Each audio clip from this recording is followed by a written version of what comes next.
안녕하세요. 여러분의 중투자 계량기 관시유 유진호입니다. 오늘은 제가 이제 중국 특집의 진행자로서 인사를 드리게 됐고요. 너무나 익히 좀 많은 분들께서 알고 계신 하나증권의 김경환 신흥국 전략 파트장님 모셨습니다. 안녕하세요. 반갑습니다. 인민은행 통화정책 톤이 살짝 이제 금리 내리는 것보다는 신용을 늘리겠다 이런 식으로 얘기를 했다고 하는데, 저는 이 신용을 늘린다는 게 정확하게 뭐 돈을 더 푼다는 건지 좀 이해가 좀 안 돼가지고.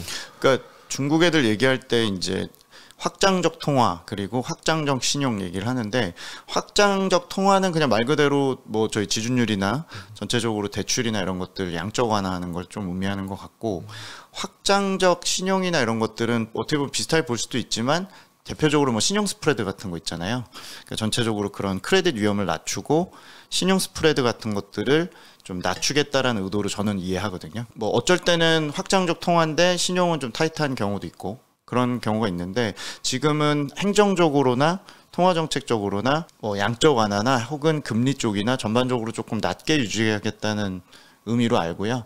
확장적 통화에 대해서는 지금 3분기에 이미 양적 완화는 좀 피크에 1차적으로 온 것 같은 느낌을 줬기 때문에 아마 여기서 뭐 지준율 인하나 대출 같은 거를 더 어마어마하게 더 풀고 이런 개념보다는 전체적으로 그런 크레딧 위험 낮추고 신용 스프레드 낮게 하고 그렇게 좀 유지하겠다라고 좀 이해하고 있습니다. 그러면 사실 성장주한테는 나쁜 환경은 아니죠. 예. 그래서 실물 경제는 어차피 지금 이미 완화적이니까 살아나는 걸 좀 기다려야 되는 입장이 아닌가 싶고요. 중국 정부가 좀 보고 있는 입장이 아닌가 생각을 합니다. 예. 이때까지 좀 정책을 펼쳤으니까 그게 어느 정도 효과가 그렇죠. 있는지 이런 것을 봐가면서 움직인다 될 것 같습니다. 중국 하면은 지금은 좀 덜하긴 한데 부채 문제에 대해서 항상 얘기가 나오는데요. 저 외신 보면은 6월달, 7월달까지 해가지고 이제 홍콩이나 본토에 상장돼 있는 디벨로퍼들 달러 채권 만기가 많이 있다. 근데 이게 디폴트 나면서 문제가 될 수 있는 소지가 있다. 이런 얘기들이 되게 많았는데, 지금 보면은 별다른 뉴스 없이 그냥 넘어가는 것 같거든요. 홍다그룹도 뭐 조만간 부채 문제 이런 것들 구조조정 방안 발표하겠다 이런 거 나왔는데 변동성 크지 않은 거 보면은 잘 넘어가겠죠? 그러니까 컨트롤 할 수 있냐냐 아니냐면은 일단 할 수 있을 것 같고, 근데 이제 그 최근에 이제 제가 6월까지는 괜찮은데 7월 들어서 홍콩의 디벨로퍼 주가는 조금 빠지고 있고, 어제였죠. 그러니까 바로 어제였었는데 뭐 이렇게 채권 가격들이 일부 좀 빠진 기업들이 있었거든요. 그러니까 시장이 그렇게 충격을 안 받았는데 만기가 7, 8월 달에 또 2차 만기가 좀 있다 보니까 말씀하신 달러채 같은 경우는 급변동은 없는데, 앞으로 어차피 문제적 기업들은 회생이 좀 어려운 경우가 많다 보니까 디폴트가 아주 대단위로 나온 건 아니지만 분명히 아마 권시윤님이 몇 달 안에 조금 그런 디폴트 건이나 이런 걸 좀 할 가능성이 좀 있지 않을까라는 생각을 하고, 저도 계속 매일 텔레그램에 그 신용 스프레드 같은 걸 달러채 쪽으로 올리는 이유가 최근에 좀 오르고 있긴 해요. 신용 스프레드가. 그러니까 오르면 좀 걱정을 하는 게, 이게 어차피 차익금리인데 얘네들이 디벨로퍼가 찍는 채권이 보시면은 살벌하거든요. 막 8%도 있고 13%도 있고 디벨로퍼들 상황이 너무너무 서로 달라서 중국 정부가 더 완화적으로 한번 조치를 취해야 된다는 게 제 개인적인 생각입니다. 그래서 투자자분들도 혹시 홍콩을 보시거나 전체적인 시장에서 저희가 작년에 그 헝다 때문에 딘 게 있으니까 분명히 뉴스는 7, 8월에 좀 많아질 것 같고, 보셔야 되는 포인트 중에 하나는 그 중국 정부가 그 디벨로퍼 관련해서 조금 더 완화적으로 하는지 좀 보셔야 돼요. 그러니까 지금 단계에서는 모기지금리 더 인하하고 이런 것보다 그 지금 거의 한 3년째 디벨로퍼들을 거의 안발을 걸고 있는 게 뭐 3 레드라인 정책이라고 그래서 그 3대 부채 비율 관리 정책이 굉장히 빡세거든요. 뭐 그런 것들 좀 완화하거나 국유 자본도 일부 저는 투입해야 된다고 생각합니다. 왜냐하면 이게 규제 이제 잔재된 처리 과정이긴 한데, 이 처리 과정은 분명히 앞으로 2, 3년 동안 진행이 될 거고, 구조 조정을 좀 시사하니까 시스템 리스크는 중국 정부가 컨트롤할 수 있지만 시장이 이제 어떻게 받아들이는지는 좀 시간이 걸리거든요. 그래서 제 개인적으로는 중국 정부가 7, 8월에 부동산 관련해서 디벨로퍼 관련된 뭔가 정책들, 그러니까 이게 되게 어려워요. 그래서 저나 관시유 같은 분들이 이게 업데이트 좀 해드려야 되는 게, 행정적으로 뭔가 계속 얘기를 할 거예요. 뭐 채권 발행을 도와주던, 국유자본을 투입한다고 하던, M&A를 지원하는 그런 게 나오던, 뭐 그런 얘기를 아마 행정적으로 해야지만 하반기에 좀 노이즈가 줄어들 것 같습니다. 그러니까 헝다그룹 같은 경우는 광동성 그 국유 거기 이제 네. 정부에서 구조조정을 돕고 있는데 다른 이제 기업들도 그런 식의 조치가 그렇죠. 있어야 된다는 네, 맞습니다. 말씀이신 예, 거죠? 각 지방 정부가 나서서 뭐 주선을 하든지 그런 것들이 좀 팩트가 체크가 돼야 좀 더 안심하고 투자하지 않을까 홍콩에 대해서. 이게 처음에 헝다그룹 뉴스 나왔을 때 변동성을 생각하면은 좀 아직은 파워가 좀 남아 있다라는 생각이 들긴 하는데 살펴봐야 될 것 같고요. 네. 지금은 얘기가 거의 없긴 한데 가끔 외신에서 나오는 게 이제 그림자 금융 얘기들이 좀 있어요. 그래서 그림자 금융으로 지금 지방 정부가 보이지 않는 부채를 갖고 있는 게 어마어마한데 이거를 해결하는 할 수 있는 방안이 없다. 그래서 이거는 나중에 터진다라는 건데. 아직은 그 조짐은 없지만 그래도 한번 좀 말씀을 주시면. 이거는 그냥 간단하게 말씀드리면 최근 20년인가 최근 10년인가 뭐 회고하는 그런 프로그램을 통해서 중국 정부가 본인들 잘난 체도 좀 하고 본인들 업적을 얘기하면서 최근 10년인가 보네요.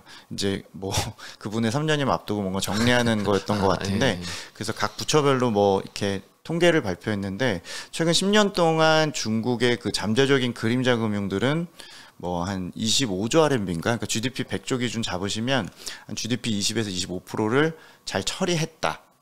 라고 얘기를 했고 그 그림자 금융이 각종 여러 가지가 있지만 피크였던 시기 대비해서 지금 뭐 상당히 한 30% 정도 컷을 했다. 줄이고는 있는 거네요. 네, 내부적으로도. 줄였다. 늘어난 게 아니고 멈춘 것도 아니고 30%를 정점 대비 줄였다. 그 정점 시기는 제가 알기로 한 5, 6년 전으로 아는데 그래서 굉장히 그 자랑을 했고요. 근데 이제 뭐 어떻게 처리했을까를 생각해 보면은 그 중국의 AMC라고 그래서 이제 일종의 배드뱅크 예, 자산관리공사 뭐 옛날 화롱 이런 거 뉴스 나왔던 그런 4대 AMC도 있고 지방정부 AMC들이 은행에서 나오는 그런 소위 말해 톡식 에셋들을 부실 채권들을 흡수한 거죠. 그러니까 일종의 나중에 그것도 결국에 국가 빚인데 제가 알기로 지난 20년 동안 중국의 그 당국 금융당국자라는 분들의 대부분의 히스토리는 그 다 대부분 은행 출신이고 예전에 2000년대 초반에 중국이 부실채권 커졌을 때 은행 쪽에서 이런 배드뱅크 역할들을 많이 했던 좀 소위 말해 그쪽엔 귀신인 분들이거든요. 그래서 일단은 불황의 리스크는 항상 있는데 그 부채에 대해서는 일단 1차적으로 피크는 좀 꺾어놓은 것 같아요. 그래서 저는 이제 앞으로 뭐 부동산이 터지고 지방정부 부채를 지금 뭐 10년 만기 채권으로 찍어서 뒤로 밀어놓긴 했지만 분명히 앞으로 과정에서 한방 리스크보다는 뭔가 이렇게 불황이 반복되는 그러니까 경기가 잘 안 살아나거나 네, 그러니까 특정 소비주는 성장주는 엄청 오르는데 시장이 뭔가 작동하는 느낌이라는 거는 빅베스를 안 했다는 거잖아요. 그래서 일단은 지금까지의 그 우리가 걱정했던 것들은 뭐 걱정 대비해서는 틀렸고 괜찮았던 이유는 중국 정부가 답을 제시한 걸 믿는다면 일단은 그런 것도 한 30% 꺾어놨다. 그래서 앞으로 이제 뭐 봐야겠죠. 저희가 이제 디벨로퍼들 구조조정도 하고 지금 지방 정부가 큰 문제는 없어 보이지만 부동산하고 연계된 것들이 불황으로 가면 앞으로 또 문제가 생길 수 있으니까. 근데 저는 지금 현재 앞으로 한 3년 안에는 큰 일은 없을 거라고 생각하니까 너무 외신 쪽의 뉴스는 중국에 우호적이지 않으니 좀 균형감 있게 양쪽을 다 보실 필요 있다. 네. 저는 이제 주로 보는 게 차이신하고 사우스 차이나 모닝 포스트, 블룸버그 이제 이거를 유독해서 보는데 세 개 중에서 그래도 차이신은 약간 구경의 그렇죠. 그럼요. 그런 것 같고요. 사우스 차이나 모닝 포스트는 뭐 알리바바 산하긴 하지만 그래도 나름 괜찮게 하는 것 같고 블룸버그는 가끔 가다 보면 이제 이런 그렇죠. 망한다는 기사들이 나오긴 그럼요. 하는데 그쪽은 뭐 어쨌건 미국 언론이고 네. 그 세 개를 적당히 보시는 거네요. 혹시 또 여기서 추가로 한번 봐도 괜찮을 것 같다라고 생각하시는 외신이 저는 아예 그냥 극단적으로 황구시보 같은 것도 보고요. 황구시보도 네, 거기는 이제 그 일종의 중국 정부의 북해라고 볼 수 있으니까 그러니까 인민일보나 당 관영지에서도 못하는 말을 뭐 한국 가거나 뭐 미국 가거나 할 때 황구시보를 통해서 하잖아요. 네, 그래서 황구시보 칼럼을 갖고 와서 저희가 얘기를 하면 뭐 그거는 북해에 대한 얘기니까 물론 뭐 그게 속마음일 수 있으나 그거를 뭐 전체적인 입장으로 볼 수는 없고 요새 생긴 습관은 워낙 관영 언론을 많이 보니까 뭐 인민일보나 증권시보 같은 거 그냥 헤드라인도 많이 봅니다. 그래서 앞에서 뭐 어떤 선전을 하는지 인민일보는 보면은 그냥 시진핑 주석이 어떤 얘기를 했고 어디를 갔다 왔고 네, 거의 그 수준이죠. 근데 이제 얼마 전에 뭐 리커창 총리 부상설 나왔을 때 저희는 뭐 택도 없는 얘기로 봤지만 뭐 리커창 총리가 이제 많이 그 자꾸 헤드라인에 나온다. 그래서 뭐 그 횟수까지 하면서 그럴싸하게 분석하신 글들을 봤는데 이제 그런 거죠. 예. 배치라든지 이런 거.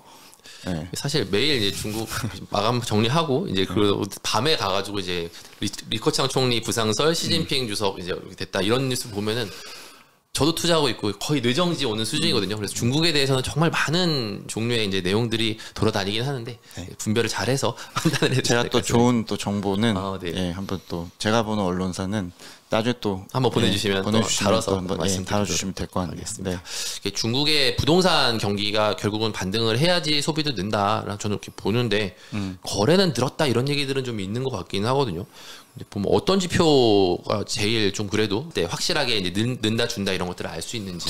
중국에서는 보실 때 30대 주택 거래하고 100대 주택 거래 두 가지가 있거든요. 근데 100대 주택 거래는 국내에서도 이제 보도가 되기는 하는데 주기적으로 나오진 않고 30대 주택 거래 같은 것들은 이제 1, 2선 대도시가 한 70% 정도 되는데 이제 선행성 있는 측면에서는 저희가 30대 주택 거래 면적 금액 이런 것들을 주간으로 보고 있고요. 아, 그 주간 단위로 해서 네, 나오네요. 주간으로 저희가 업데이트해서 제가 이제 텔레그램 올릴 때는 작년 그 추세 대비해서 그 면적이 위에 있냐 아래냐 이게 계절성이라는 게 있고 뭐 계약이나 신학기 이런 걸 때는 또 올라가고 하니까 최근의 추이로 보면 6월 달부터 기존 추세 위로 올라왔죠. 근데 이제 워낙 상반기가 뭐 감소세가 마이너스 30% 넘었기 때문에 이제 대도시를 볼 땐 그렇고요. 그 대도시라 하면 뭐 상해, 심천, 베이징 같은 일선 도시랑 광저우나 중경이나 뭐 난징이나 이런 급의 2성급들이 주류고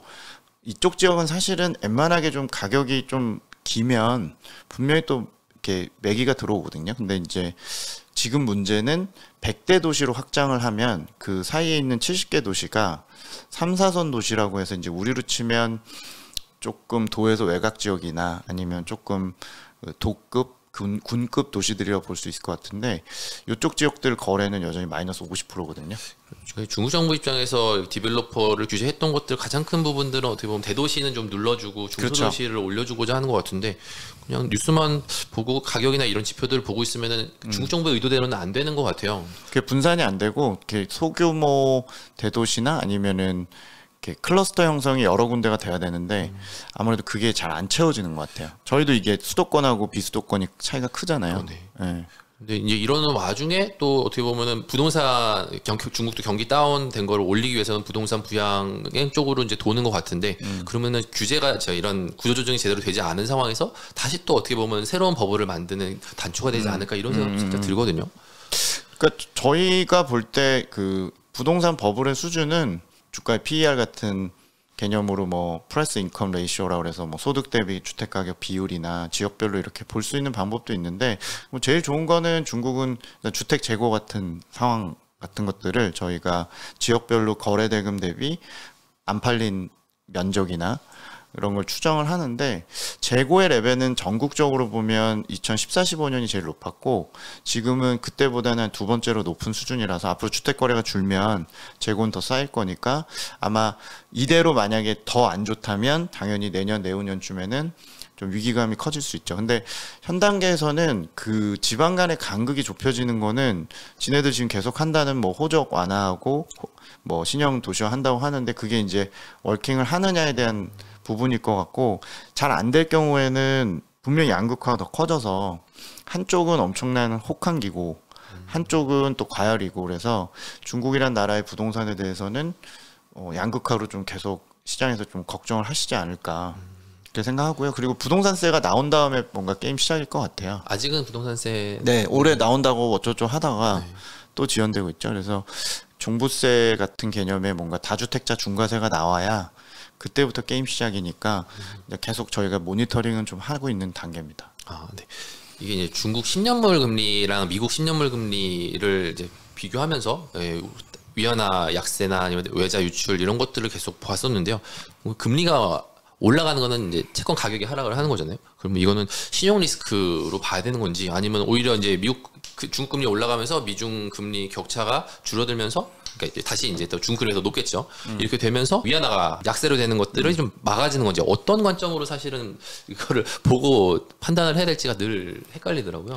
그러니까 지금 저희가 10년물로 많이 보는데 미국 국채가 이제 뭐 2.8에서 3% 왔다 갔다 하고 올해 이제 상반기 역전돼서 중국은 2.7, 2.8에서 계속 왔다 갔다 하고 있습니다. 그래서 미국의 장기물은 진짜 초장기물까지 막 30년도 보시니까. 근데 이제 중국은 주로 주종은 3년, 5년물이고 10년물은 장기 그림으로 보는데 근데 저는 지금 단계에선 중국 금리가 2.7, 2.8은 좀 낮다고 보거든요. 최근에 좀 올라온 거지만 네, 여전히 낮다라는 거. 그 낮은 이유는 실물의 그 어떤 살아남이 이런 것들이 늦어지고 있고 방역 문제라고 봐요. 네, 그러니까 제로 코로나 포기해야 이게 전체적으로 눌린 장기 금리가 올라온다 보는데 여전히 굉장히 좀 바닥권에 있는 상태라서 지금은 중국이 금리가 좀 올라가는 게 더 사실 장기 금리는 좋은 신호로 보실 수 있는 것 같아요. 그래서 최소 3% 이상에는 있어야 되고 그러면 자연스럽게 미중 금리 차가 어느 정도 이제 역전이나 보합 쪽으로 오면서 환율에 대한 부담도 좀 작아지고 갖고 그래서 지금은 중국 금리가 오른다는 얘기가 더 편하라고 보시면 되고요.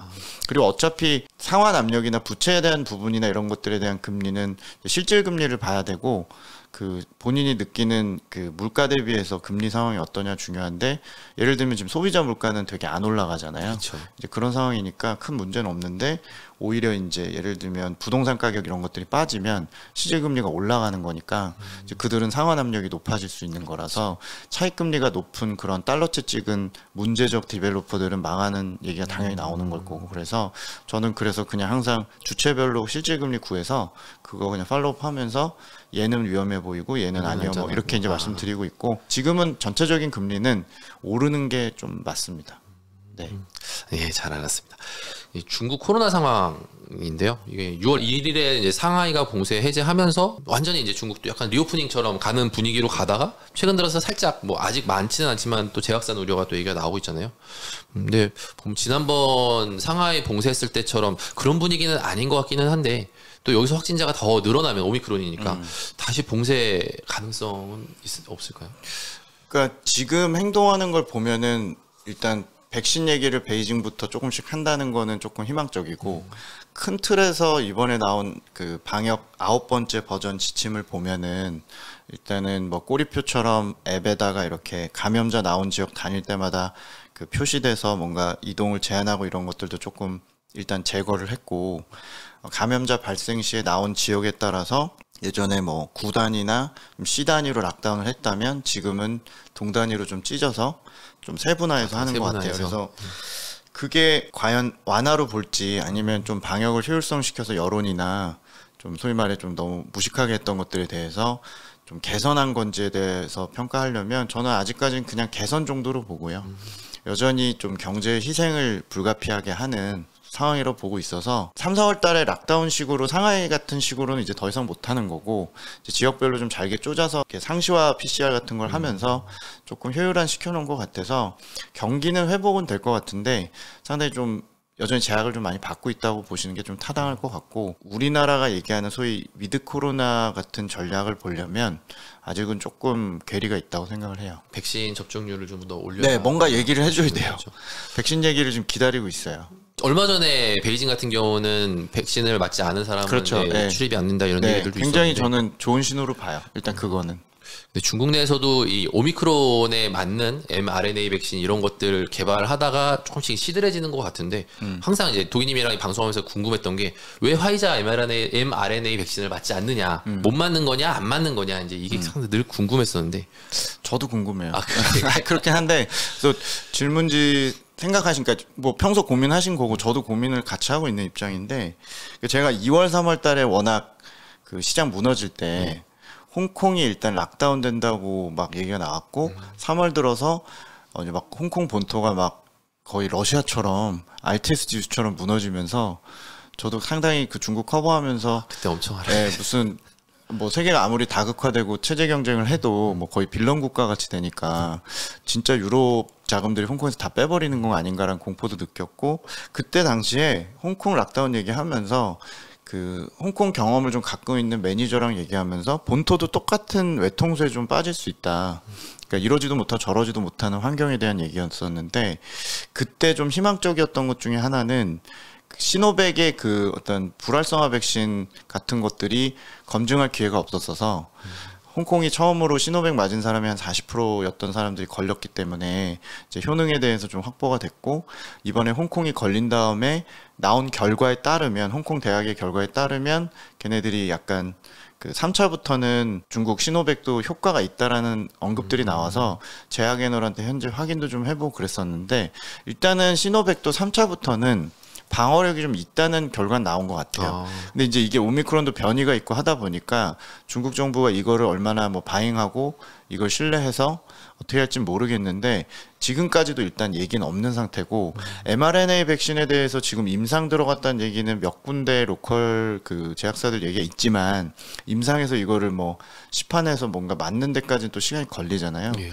그러니까 현 단계에서는 여전히 방역 쪽에 좀 맞춰서 의료 시스템에 대한 어떤 우려들을 여전히 갖고 있는 게 아닌가가 지금 집착하는 쪽에 그렇게 느껴지는 거고, mRNA 백신은 그냥 볼 때는 백신 외교도 했고 본인들이 이미 한 얘기가 있기 때문에 그거에 대해서 좀 못 돌리는 측면이 있다고 보긴 하는데, 제 생각에는 파이자 백신이나 이런 쪽을 봤더라도 지금 현재 의료 시스템 체계에서 조금 자신감이 좀 결여된 게 아닌가. 그러니까 우리나라 같은 경우는 지금 뭐 치명률이 뭐 0.14%로 굉장히 성공한 위드 코로나의 케이스잖아요. 완전히, 근데 홍콩의 경우는 유사한 환경이 중국이 비슷하다고 가정했을 때 홍콩이 치명률이 뭐 그때 한 3%를 넘고 이랬었으니까, 그래서 중국은 그런 상황에서 아직은 좀 고민이 좀 깊은 것 같고, 아마 저 개인적으로는 3년임 여부 그런 건 상관없이 11월 전에 일단 결정을 할 것 같아요. 그러니까 위드 코로나 로드맵은 발표를 좀 할 걸로 좀 보고는 있어요. 그래서 아마 다음 단계 방역 지침 나올 때 조금 주목을 하실 필요는 있을 거라 보여지는데, 저도 그렇게 자신은 없네요. 지금 정부가 하는 거니까 사실 좀 그쵸. 상황에 따라서 봐야 될 것 같고요. 미중 관계는 사실 얼마 전에 저도 관세이나 이제 다 되는 줄 알았거든요. 네. 1차 만료가 지지난주였고 2차가 또 8월에 있는데 아직까지도 소식이 없는데요. 이게 좀 중국 정부가 보잉 비행기 안 사주고 에어버스 사줘가지고 미국이 발표 안 하는 건가 아닌가 이런 생각도 들었는데, 혹시 뭐 할까요? 관세 인하는? 예, 저는 할 걸로 보는데, 일단은 저도 7월 6일에 결정을 할 줄 알았어요. 왜냐면 4년 만기 그다 보니까 다 취소되는 걸 막으려면 이제 그날 해야 되는 걸로 생각했는데, 이게 어차피 미국이 정해서 미국이 수입하는 입장에서 부과하는 거다 보니까 뭐 아직은 여유를 갖고 7월 8월에 그 1, 2차 만기 사이에 뭔가 결정을 하면 된다고 생각한 것 같고, 그만큼 명분, 중간 선거, 또 CPI 하락 각도 여러 가지 상황에서 백악관이나 주체인 USTR 이쪽은 이제 강성을 유지해야 되는 쪽이고, 본인이 이제 부서가 없어지는 일이잖아요. 이걸 부정을 하면 본인들이 어떤 지적재산권 문제부터 해서 중국과의 미국 간의 그런 어떤 협상권이나 이런 거에서 USTR이 항상 하는 역할이 있는 건데, 본인이 이거를 협상 카드를 없애면 그럼 본인들의 입지가 줄어드는 거니까 USTR의 입장도 있을 거고, 옐런의 재무부 쪽의 입장도 있을 거고, 다 다른 것 같은데, 그거를 그러니까 바이든이 뭔가 확고하게 그렇게 못한 것 같긴 합니다. 뭐 민주주의니까 서로 어느 정도 좀 의견 차가 있는 것 같고요. 그래서 결과적으로 저는 CPI 하락 각도의 측면보다는 조금 전 정부하고의 차이점과 소비재 쪽에 그래도 노력을 한다는 걸 보여주기 위해서 인하할 걸로 보는데, 당초 예상보다는 크게 작아진 규모로 시작할 것 같습니다. 그러니까 한 전체 2,500억 달러 만기가 7, 8, 9월 달에 3차에 걸쳐서 도래를 하는데, 2,500억 중에 추정하건대 한 30%가 소비재인데 그 30% 이하가 아닐까.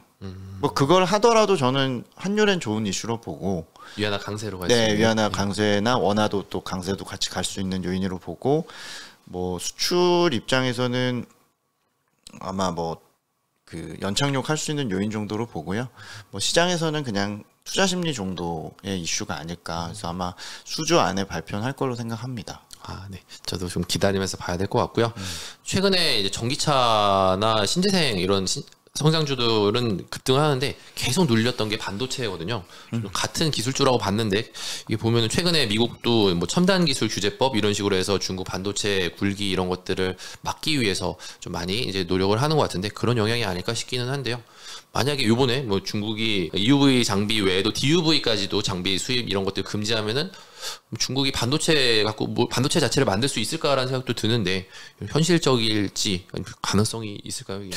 그렇게 범용 제품까지 가는 거는 쉽지 않다고 생각해요. 네, 일단 아무리 뭐 네덜란드 협정한다 하더라도 기본적으로 타국가 쪽에서 범용 제품까지 해서 이렇게 전략적으로 참여시키는 거는 그러니까 쉽진 않은 문제로 보는데 어쨌건 하이엔드 쪽 장비나 이런 것들은 계속 막는 쪽으로 가고 있기 때문에 중국 정부가 일단 범용 제외한 나머지 기술적인 부분에선 계속 제약은 있을 거로 생각을 좀 갖고 있고 뭐 쉽진 않은 예측이지만 제 생각에는 일단 그때 나온 뉴스처럼 로우엔드 쪽이나 뭐 범용 제품까지 다 이렇게 커버하기는 쉽진 않을 걸로 저는 개인적으로 생각하고 있습니다. 막기에는 미국이 그것까지 막기에는 쉽지 네, 않고 그건 좀 부담이 좀 크다고 보고요. 물론 이제 계속적으로 견제를 할 거기 때문에 이제 중국도 활로를 찾는 입장에서 보면 뭐 소재나 장비 업체들이나 이런 쪽 유망하게 보긴 하는데 전체적으로 그런 규제가 하반기에도 나올 거기 때문에 분명히 그 뭐 과창판이나 네, 뭐 반도체 소부장 이런 기업들은 변동성을 좀 감내하면서 보셔야 될 것 같긴 해요. 네. 변동성이 굉장히 큰데 그래도 중국이 반도체 굴기 뭐 성공한다 안 한다보다는 관심이 많으면 돈이 가니까 계속 밀어붙이고 예, 있죠. 네. 결국은 돈이 들어가면 주가가 오르는 게 아닌가 싶은데 안 가가지고 한번 여쭤봤고요. 인터넷 플랫폼 항생테크입니다. 워낙 많은 분들께서 이제 관심을 갖고 계신데 이게 이제 많이 하락을 해 있다라는 관점에서는 바이코를 주셨고 네. ADR도 비슷하게 보시나요? 그러니까 ADR은 저는 뭐 기회 될 때 계속 홍콩으로 스위칭하자는 주의라서 뭐 이미 펀더들도 많이 스위칭이 됐을 것 같고 뭐 직접 투자 쪽에서는 당연히 홍콩을 고려하신 게 맞고 ADR은 그냥 내년까지 어쨌건 이게 상패 이슈가 완전 해결은 어려울 걸로 보고 있고 개별 기업들의 돌아올 기업들과 아닌 기업들의 차이가 이제 좀 커지겠죠. 그렇지만 전체로 보면은 ADR은 그래도 중국 관심 있는 투자자시라면 본토와 홍콩을 보시는 게 기본적인 제 생각입니다. 그거는. 항생테크 같은 경우도 바닥에서는 이제 지난번에 아까도 40% 이상 네, 올랐다 저도 그 정도인 줄 몰랐네요. 네. 근데 이 정도 올라와 있는 상황에서도 추가적으로 상승 여력이 네, 저는 내년까지 되게 좋게 봅니다. 그러니까 되게 좋게 본다는 거라는 게 뭐 본토가 우선순위인데 내년까지 이렇게 놓고 보시면 등락은 굉장히 심할 텐데 그래도 저는 기회가 크다고 보고 조금 뭐 중국 애들 표현하는 슬로우 불이라고 얘기는 하는데 이게 항생테크가 슬로우 불일 리는 없고 하단을 계속 높일 수 있다라고 생각을 갖고 있고요.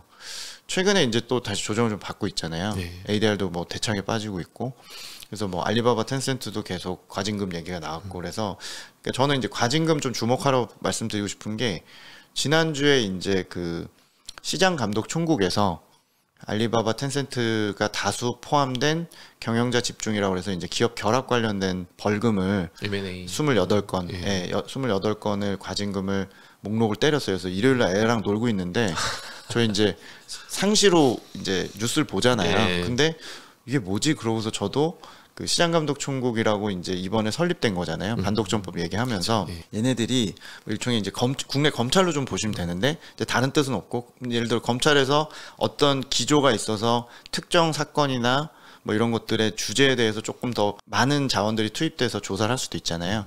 작년에 화두는 중앙의 뜻이 반독점이었기 때문에 플랫폼 기업들의 모든 건수를 다 이렇게 이제 조사를 했던 내용들이었던 것 같아요. 그래서 집중 조사를 했고 그 원문에 뭐라고 썼냐면 28건의 워드 파일을 올리고 개요, 과징금 부과 내용, 뭐가 문제였고 뭐가 문제였다고 쓰면서 대부분 날짜는 3월부터 5월 사이에 과징금을 때린 걸로 돼 있고 그 조사 내용은 작년이나 더 과거 건들이에요. 옛날 건들이에요. 그리고 그 밑에 했던 게 이걸 이제 이런 리스트를 앞으로 몇 번을 낼 거라고 얘기를, 그러니까 다 털겠다는 얘기를 썼거든요. 그러니까 잔존한 케이스들을 터는 느낌으로 얘기를 했고, 털면서 본인들이 기업들이 좀 이제 앞으로 좀 집중할 수 있게끔 하겠다는 취지로 썼기 때문에 저는 이거를 이제 시작보단 마무리로 확실히 보는 건 맞고, 대신 시장 심리와 이런 거는 어쨌건 안 하면 좋은데 한다는 거, 그리고 이번 당대회 앞두고 정확히는 8월에 있는 반독점법 개정안 시행을 앞두고 이제 기존 케이스들 한 번에 몰아서 조사했던 것들 터는 거니까 결국엔 이게 이제 마무리고 새로운 이제 과정이 시작되는 거니까 결국에 저는 주가는 올라갈 걸로 생각해요. 근데 뭐 여전히 그 뭉탱이로 이렇게 몇 가지가 더 나올 것 같으니까 이제 그런 부담도 있고, 그리고 과징금도 보시면 뭐 대부분 다 9천만 원 1억대라서 금액이 얼마 안 되더라고요. 작년 재작년에 소위 말해 막 개패듯이 펼 때 막 제일 대표적인 케이스에 제일 대표 센 애들을 데리고 매출에 2, 3%씩 때렸잖아요. 그런 건들은 끝났죠. 그래서 그거는 개정안이 바뀌니까 아주 선전을 한 거고, 그래서 저는 조금 그런 것들도 너무 우려하실 필요는 없고, 어차피 좀 시간이 필요하고 전자상거래나 여러 가지 다른 분야별로 좀 회복의 시간차는 좀 있겠지만 저는 굉장히 좀 편하게 보고 있습니다. 네.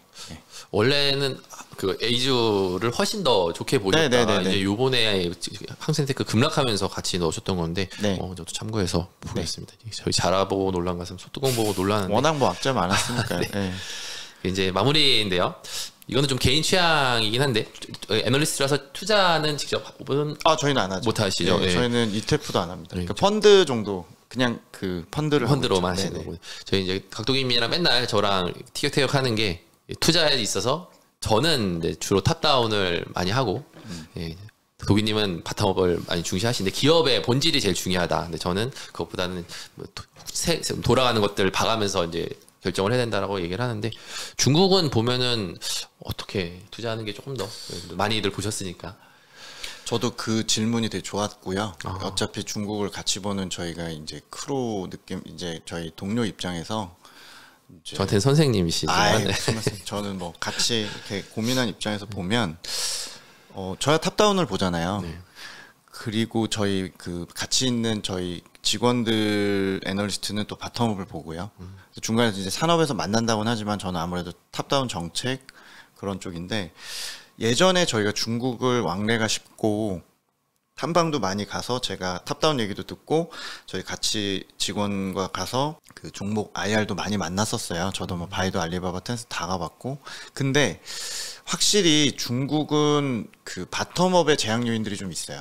바텀업 분석을 해서 템베거나 막 그렇게 하려고 하는 전략이 종목을 물론 잘 고르면 되겠지만 이게 단기적으로 접근하실 때 제약 요인이 많다고 저는 생각을 합니다. 현재 가서도 저희가 애널리스트 만나보면 본인들이 지역이 너무 광범위하니까 본인들이 상장사를 많이 못 가고 매니저들도 결국에는 그걸 돌아다닐 수 있는 애널리스트를 여러 명을 모아서 기업들의 얘기를 듣고 탐방도 못 가고 이런 상황이 많다 보니까 아무래도 좀 수급적으로 끼리끼리 모여서 먼저 선제적으로 뭔가 베팅해버리고 조금 아무래도 좀 후진국적인 것들이 있어서 물론 길목지키를 하면 되겠습니다만 종목을 팔로우하는 게 저희도 많은 한계를 좀 느끼고 이번에 코로나까지 터지면서 아예 못 가는 상태에서 종목 얘기를 하는 게 일단 모델도 없고 탐방도 못 가고 자주 IR과 통화하기도 쉽지 않은 제약 요인들이 있기 때문에 현실적으로 뭐 탑 300에 든 아주 우량주라면 물론 이제 어느 정도는 공개가 돼 있지만 애널리스트조차도 저는 한계가 좀 있다고 생각을 해서 당연히 바텀업도 장점이 있고